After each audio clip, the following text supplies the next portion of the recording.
Breaking news, breaking news.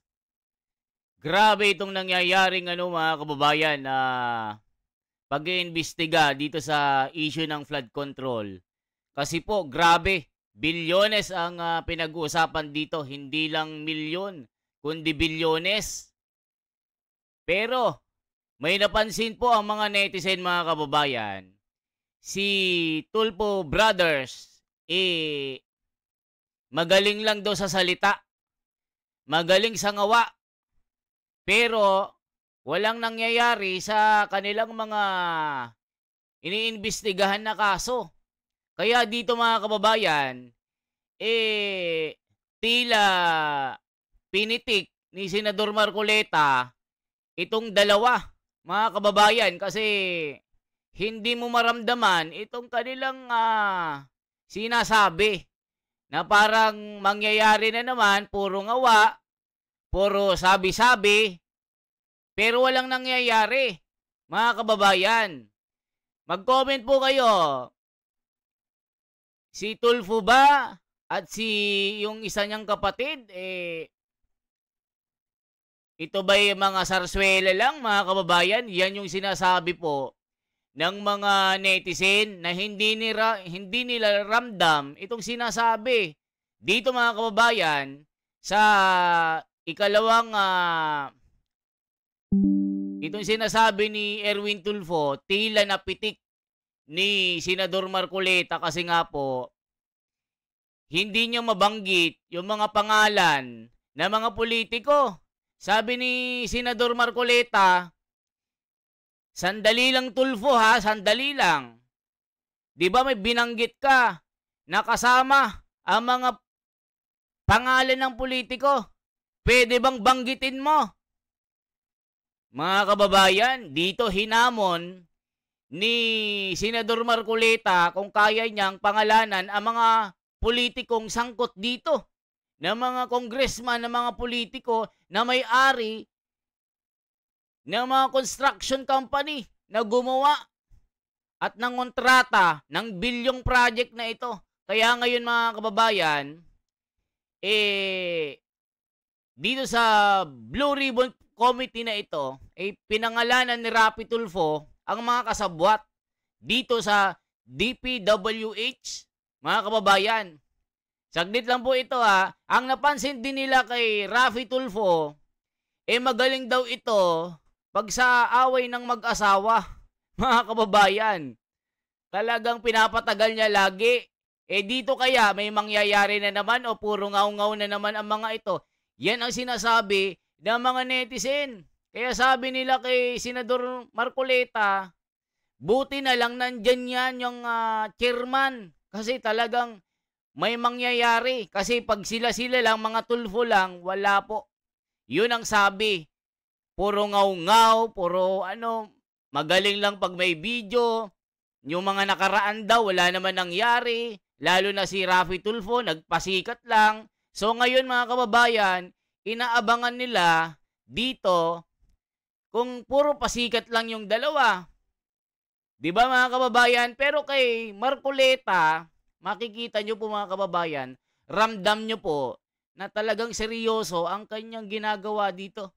Panoorin po natin. Nako, mapipitik si Erwin Tulfo dito. Kasi tila nakita ng netizen parang hindi seryoso. Yun ang sabi mga kababayan na nire-react lang natin. Ito na po. Senaryo kung paano po mahilentulad sa karneng baka sa palengke ang ilang bilyones na napupunta sa flood control. At kung paano po ito kinakatay, china-chop-chop at niluluto. Nagsisimula po yan sa isang proponent na kung saan ay kakatay po siya ng say 20 billion pesos mula sa NEP, BICAM, and ang program appropriation. Now, itong proponent na ito ay dadalhin niya ang 20 billion na nakatay niya doon sa mga nabanggit ko, NEP, BICAM, and program sa Region 4B. Na kung saan ang regional director doon ay isang nagngangalan Mr. Gerald Pakanan, excuse me. Now, yung 10 billion, si proponent na ang gagawa ng project dahil meron naman siyang kumpanya na nagkukontrata. So, ibig sabihin siya po isang contractor. So, hindi na po natin malaman kung magkano eksakto ang kanyang kikitain doon sa 10 billion. Pero, ang estimate po, abot ng 60% kita niya, 40% na lang mapupunta sa project. Ano mangyayari po doon sa 10 billion na titira? Siyempre, kukunin po yun ni Mr. Pakanan. At yung 5 billion, si Mr. Pakanan na po ang gagawa ng project dahil meron din po siyang sariling kumpanya na nangungontrata. And of course, doon sa 5 billion niya, magbibigay siya ng 28% SOP sa proponent. Now, anong mangyari doon sa 5 billion na natitira na? Yun po ay bibigay ni Mr. Pakanan sa kanyang mga kaibigang kontraktor. And of course, again, si proponent kikita po ng 28%. Si Mr. Pakanan kikita ng 18%. Yung mga contractor, of course, kikita din yun, 30%. Alisin po natin dyan yung 7% para sa tax sa BIR o VAT. At meron pa pong 3.5% para sa tinatawag na EAO, Engineering and Administrative Overhead. Kasama po dyan Bids Awards Committee. O yan mga kababayan ha.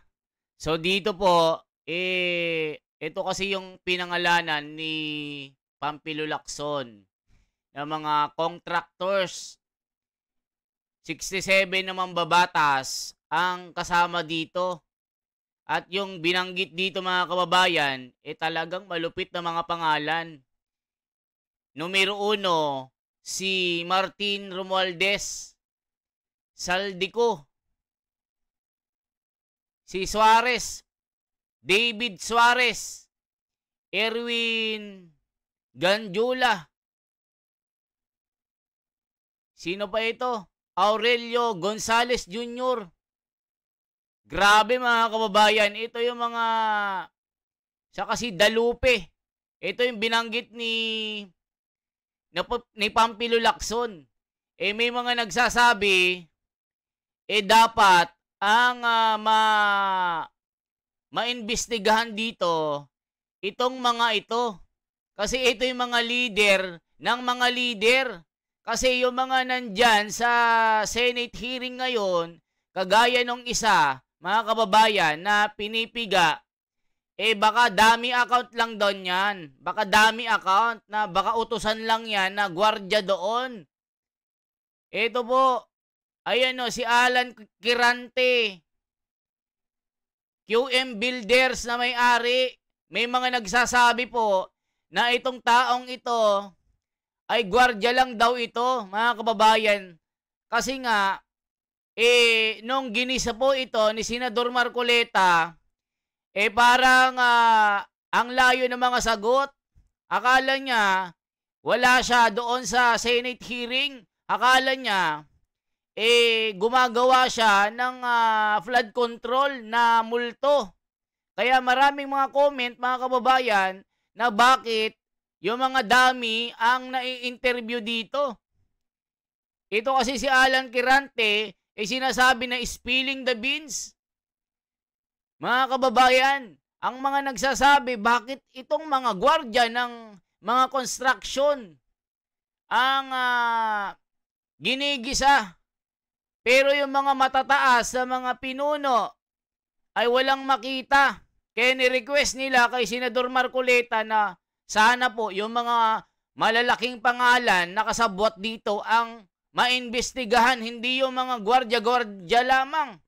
Mga kababayan, o isipin nyo yung 6 na malalaking contractors at 67 naman babatas. Sila din yung may contractors din ng sariling mga proyekto. Sabi ni Lacson, mga kababayan, sila po yung mga malalaking isda dito na talagang sila ang nakinabang sa bilyong-bilyong ito. Isipin nyo, numero 1 mga kababayan, ito. Martin Romualdez, Saldico, David J. yata ito, Suarez, Aurelio Gonzales. Hindi ko mabasa yung isa, basta Dalupe, saka Erwin Gadjula, mga kababayan. So sinasabi nila, dapat ito ang mga mag-isa. Dito, masasabi ni Marcoleta mamaya, pipitikin itong si Erwin Tulfo, kailangan mabanggit yung mga pangalan. Ito po. At kung ano na pa. So 3.5%, i-add nyo po yan total, 86.5%. Magkano lang po napupunta sa project? 13.5%. Ganun po yung kalokohang nangyayari dyan sa Region 4B. Now, kunti na lang Mr. Chairman, 40% ang ibinabayad agad sa mga contractor at kay proponent kahit hindi pa po tapos ang project o kahit hindi pa gawa ang project at gagawa po sila ng mga fake accomplishment report.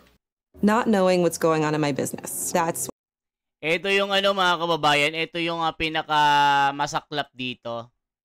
Ito yung pinakamalupit dito mga kababayan ha. Na sinasabi po dito, ito, mga kababayan, ito po, ito yung sinasabi dito. Ang ibang kontraktor, naging congressman. At yung ibang congressman, naging kontraktor. Wala silang kausap na iba, sarili na lang nila. Tignan nyo, ang kausap daw nila, itong mga sarili nila mga kababayan. Ito po ang sinasabi ni Senador Lacson. Ang ibang kontraktor naging congressman. At yung ibang congressman naging kontraktor. Para wala silang kausap na iba, sarili na lang nila. Isipin nyo mga kababayan. Si Diwata. Kilala nyo si Diwata? Yung kanyang tinatakbuhan, isa ring kontraktor ng billion projects. Buti hindi nanalo mga kababayan kasi naging kagawian dito sa larangang ito, naging kultura na ng mga politikong ito na pag congressman ka, kailangan may kumpanya ka na kontraktor para hindi ka na makipag-usap sa ibang partido na sarili mo nang kausapin mo kasi nga meron ka ng kumpanya na pag may mga project na, diretso na sa'yo. Grabe mga kababayan, yung mga kaganapan dito. Nakakalungkot, nakakaiyak. Nakakaiyak mga kababayan ang ginagawa ng mga buhayang ito sa ating mga pera. Ano masasabi nyo dito? Isa itong kabastusan. Isa itong harap-harapan na pangbababoy sa ating pera. Kaya tignan nyo ang Pilipinas, mga kababayan, walang nangyayari. Napakayaman po ng bansang Pilipinas sa totoo lang. Sa buong Asya, sa buong mundo, tayo ang pinakamayaman. Yun nga lang po, ang nangyayari, nauubos po ang ating yaman sa mga buhayang politikong ito. Nasaan na ang mga prinsipyo ng mga taong ito? Buti na lang mga kababayan, nagkataon na si Senador Marcoleta ang chairman ng committee. Pag hindi po, nako, walang mangyayari sa investigasyon na ito. Pag iba-iba ang naging chairman dyan, kita nyo nung nakaraan, mga tahimik. Sila Tulfo, yung PCSO, walang nangyari. Sa PhilHealth, walang nangyari, puro ngaw-ngaw. May napakulong ba? Wala. Ngayon, buti na lang si Senador ang nandyan. Kaya naku po, abangan nyo po itong mangyayaring ito. Mamaya mapipitik si Erwin Tulfo. Kasi nga, naku, mukhang takot pang banggitin eh. Sabi niya, oy Tulfo, banggitin mo na. Magkahiyaan na tayo dito, sabi. Yan po, yung example lamang kung paano po binabalasubas ang pera para sa flood control na dapat po ay imbestigahan ng committee ito sa susunod po ng mga hearing. By the way, isang Ryan Altea ang nagpakilala dito kay Mr. Gerald Pacanan doon sa isang proponent. So, ibig sabihin ito, si Mr. Altea ay well-connected na ngayon po ay na-promote pa. Ang daming kalokong ginagawa, na-promote at siya po ngayon ay isang direktor sa main office. Maraming salamat, Mr. Chair. Thank you, Senator Tulfo. For the record, that's 3 minutes. Oh, Before I continue, let me acknowledge the arrival of our Senate President pro tempore, Jingo Estrada. So let's continue with Senator Erwin Tulfo. 2 minutes. Thank you, Mr. Chair. Thank you. 545.64 billion pesos of flood control. This is nothing less than a grand robbery of our nation. Sa salitang kalye, pagnanakaw to the max. DPWH officials, contractors, and their cohorts in public office need not explain anymore because we already have an answer why year after year flood waters still drown our communities while their bank accounts are flooded with taxpayers' money. Bago pa man may sakatuparan ang isang proyekto, hinihinga na po ng 20 hanggang 25% na komisyon ang mga kontratista, masaklap po ng ilang mga politiko. Yan po. O dito mga kababayan, binabanggit ni Erwin Tulfo na mga politiko, mamaya mapipitik siya ni Senador Marcoleta. Sinabi mo na mga politiko, ba't di mo binanggit ang pangalan? Wala nang sinisino-sino dito. Kahit sino, kaibigan mo man o kamag-anak mo yan, o kasabwat mo yan sa mga korupsyon na ito, banggitin mo na. Yun ang sinasabi ni Senador Marcoleta na hinamon niya itong si Tulfo. Naku po mga kababayan, na ito na, magugulat po kayo. Ang dahilan kung bakit substandard o palpak ang mga proyekto at karamihan ay ghost projects na. Ang sistemang ito dumadaan mula sa politiko, undersecretaries, regional director, district engineer hanggang sa project engineers. At sa bawat opisyal na dadaanan pa ng flood control project na ito ay nakakaltasan pa ito ng 2 hanggang 5%. Halimbawa, kung ang proyekto ay pinondohan ng 100 milyon, nasa 40 to 30 milyon na lang po ang halaga nito pag nagawa na dahil sa mga komisyon o kickback simula sa itaas hanggang sa ibaba. At kadalasan ay ghost project na lang ang flood control. Let me ask, sino-sino ang kumita habang libu-libong Pilipino ang nalulunod sa baha? Mr. Chair, we cannot hide behind technicalities anymore. Names must be named, heads must roll. The Filipino people are tired of endless excuses and lies while corruption continues to thrive. O mga kababayan, di ba sinabi ni Erwin Tulfo, pangalanan ang dapat pangalanan. Ba't di mo pinangalanan yung mga politiko? O pasikat ka lang din. Kaya dito mga kababayan, pipitikin siya ni Senador Marcoleta. Nako po mga kababayan, dito sa anomalya na ito, ang gawin nyo, ipatawag nyo yung mga pangalan na malalaki, hindi mga gwardya ng mga kumpanyang ito. Mga kababayan, nako po, maiiyak po kayo.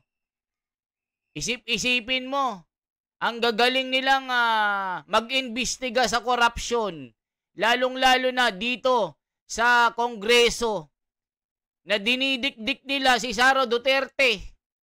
Nakakala mo, turo ng turo ang mga ito, sila din pala yung mga kawatan ng mga buhaya, bilyones pala ang kanilang kinulimbat. Grabe mga kababayan. Pangalanan mo na kung gusto mong pangalanan, hindi name of the politician. Talaga namang ito hindi sinasabi mo na hanggang ngaw-ngaw lang mga kababayan yung mga investigasyon nila noon, walang nangyari. Yung PCS o yung PhilHealth, walang nangyari. Hanggang show up lang, hanggang marketing lang, hanggang nagpasikat sila sa Senado. Yung mga hearing nila, walang nangyari. O tignan nyo ang nangyari. Hanggang nakalimutan ng taong bayan. Naghanap ng resulta, walang nangyari. Kaya ito na naman mga kababayan. Sa panahon ni Senador Marcoleta, iba ang mangyayari. Huwag niyong gagawing laro ito. Seryoso ito, sabi ni Senador Marcoleta. Gusto ko ng totoong investigasyon, yung may makulong na maghimas ng rehas. Ito na mga kababayan. Ilan sa mga government projects ng DPWH ay sila mismo ang gumagawa o tumitira nito na kung tawagin nila ay in-house construction. At ang resulta ng in-house construction na ito ay ghost projects nga. Ilang kasi sa mga opisyal dyan ay mga kontratista o di kaya mga construction company. Ito ang dahilan kung bakit napakaraming mga bilyonaryo at bilyonarya sa DPWH. O mga kababayan, sabi dito sa balita, BBM hawak na ang mga pangalan ng mga sangkot sa flood control projects. Sabi naman nung isa, actually nagulat ako sa dami ng na-allocate na flood control projects sa lalawigan ng Bulacan, sabi ni Governor Dan Fernandez. Dito naman mga kababayan, itong pinakaano ng DPWH na si Manuel Bunoan, kung ano pong karampatang sanksyon sa kanila, then we will impose it. Mga kababayan, ano bang dapat nyong gawin dito kay Bunoan? Tanggalin nyo. Walang initiative ito Tanggalin nyo na ito. Huwag nyo nang patagalin pa.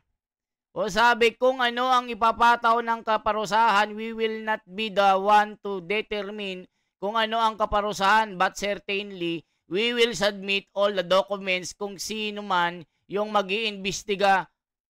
Diyos ko Lord, mga kababayan. Grabe itong nangyayaring korupsyon na ito. Diyos ko Lord, kidlatan mo na ang mga ito.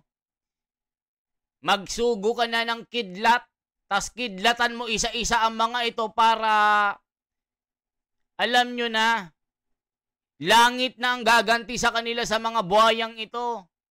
Grabe mga kababayan, kaya si Senador Marcoleta, isang tadhana na maitayo bilang chairman ng committee na ito para masugpo ang mga buhaya na korupsyon.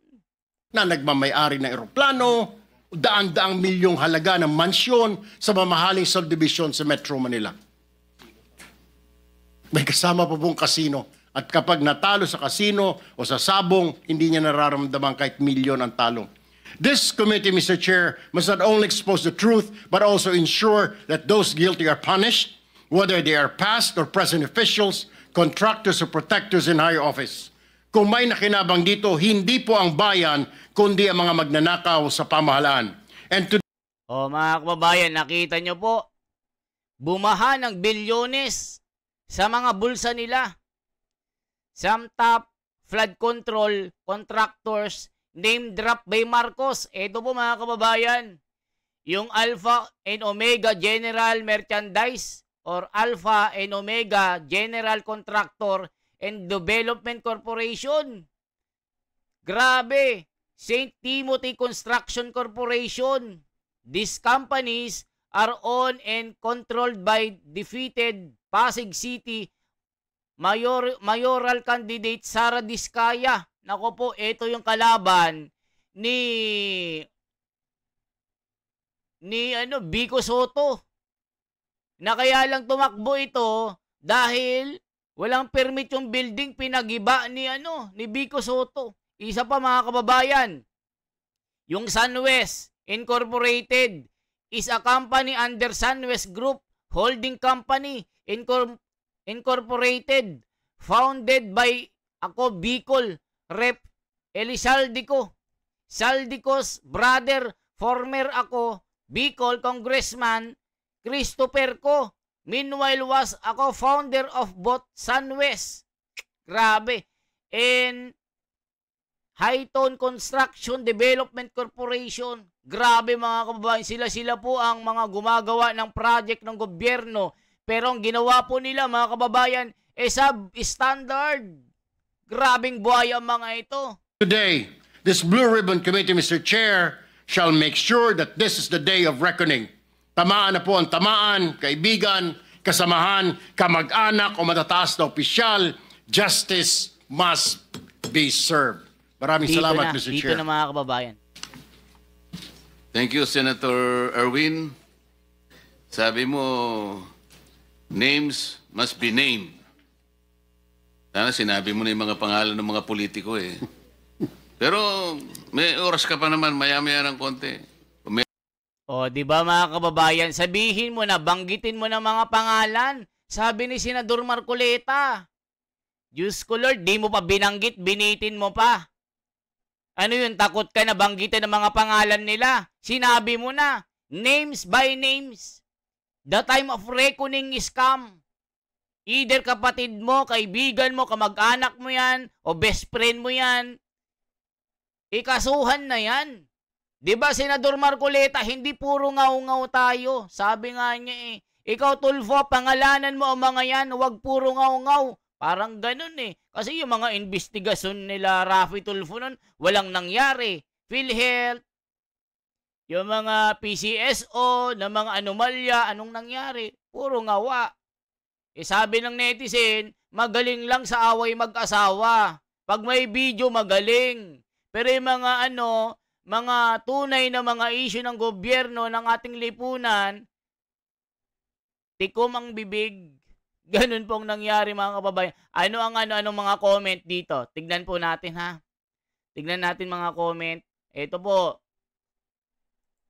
Magaling kayong lahat pero bandang huli walang mangyayari. O yan lang mga comment.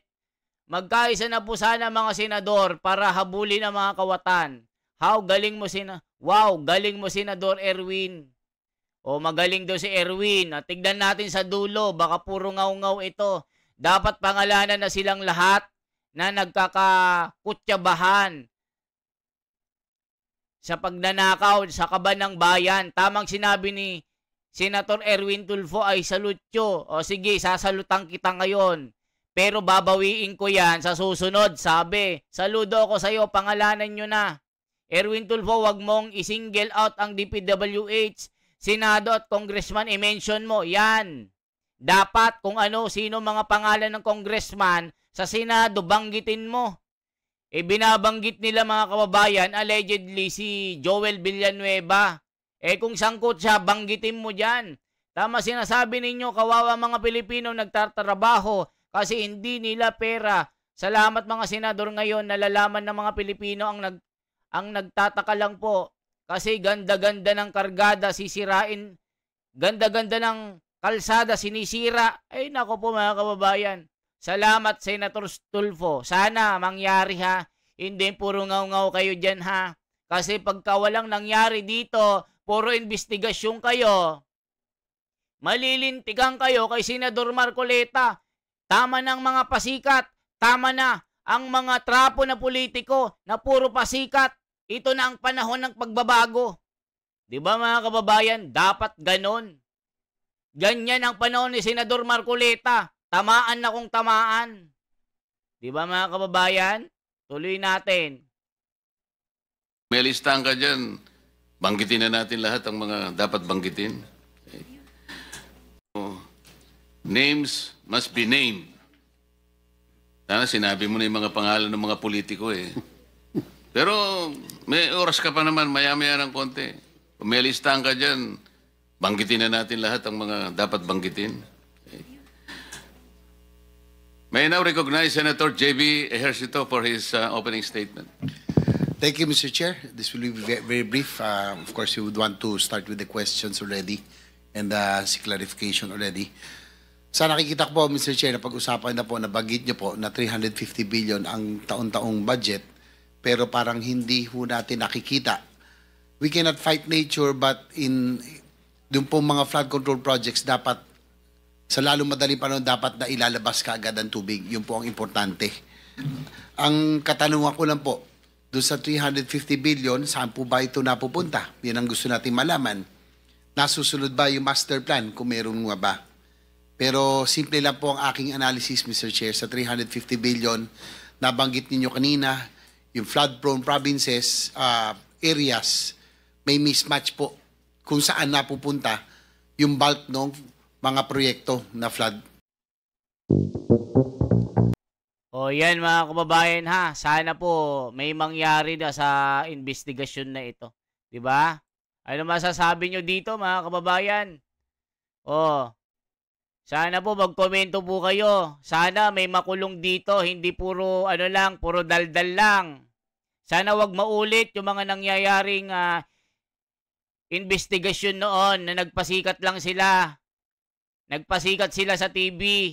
Nagpasikat sila sa mga committee. Pero sana ngayon, hindi na maulit. Di ba mga kababayan? Sana po ganun. Sana magkaroon na ng maayos na investigasyon dito. Hindi puro lang pabida-bida, di ba mga kababayan? Sana ganun po ang mangyari. Di ba? Sana po hindi na maging sarswela ito. Di ba mga kababayan? Sana hindi na maging sarswela. Hindi nila gawing marketing ito para sumikat sila. Di ba mga kababayan? Dapat ganun po ang mangyari dito. Imbestigahan ang dapat imbestigahan. Di ba mga kababayan? Kasuhan ang dapat kasuhan. Makulong ang dapat makulong. Grabe ang ninakaw nila, bilyones. Turo kayo ng turo. Kaya Sara Duterte ngayon, lumalabas ang katotohanan na kayo ang magnanakaw, hindi si Sara Duterte. Tignan nyo. Ngayon, sapul kayo. Kaya sana po, mga kababayan, magkomento kayo sa isyong ito. Anong masasabi nyo po, mga kababayan? Yan lamang po ang aking bahagi. Sana po, i-komento nyo po ang mga sari-saring mga reaction nyo dito. Once again, ako si The Wonders Philippines po. Ang inyong lingkod, ang tagapagbalita ng tunay na mga balitang ito. Salamat po ng marami. Isang like, isang share po, at isang subscribe. Salamat po ng marami.